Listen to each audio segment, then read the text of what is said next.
Avec les partenaires français, nous avons la mobilisation d'un certain nombre d'experts béninois qui sont en ce moment en France, qui bénéficient en ce moment d'un stage professionnel dans le cadre de l'acquisition des compétences relatives aux techniques de manipulation des œuvres. C'est aussi ce que cela a entraîné pour nous, c'est le développement d'une expertise nationale en matière de gestion et en matière de conservation du patrimoine culturel. Il s'agit de sortie des œuvres, nettoyage, le soclage, le montage et démontage de l'exposition, le conditionnement, les mises en caisse. Tout cela, c'est un métier, c'est un parcours professionnel. Nous avons également 3 autres spécialistes du patrimoine qui bénéficient chacun d'une bourse de renforcement de capacité octroyée par le réseau des grands sites de France.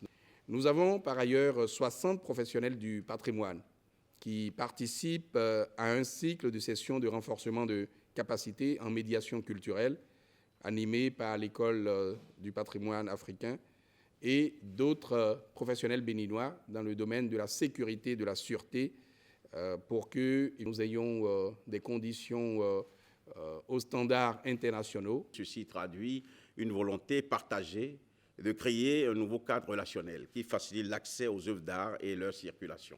On a parlé de circulation patrimoniale, on a parlé de coopération muséale. Évidemment, c'est à partir de là que ces œuvres pourront faire l'objet de circulation, c'est-à-dire en fonction des accords que nous aurons avec tel ou tel musée de niveau international et nous donnant toutes les garanties, il peut y avoir ce qu'on appelle des prêts, des dépôts, comme nous-mêmes, nous pouvons recevoir des œuvres de New York, de Paris, de Tokyo ou d'Abu Dhabi ou encore du Cap ou de Jobourg. C'est tout cela qu'il faut retenir et en fait, c'est un élément clé dans la dynamisation de la coopération bilatérale entre la France et le pays.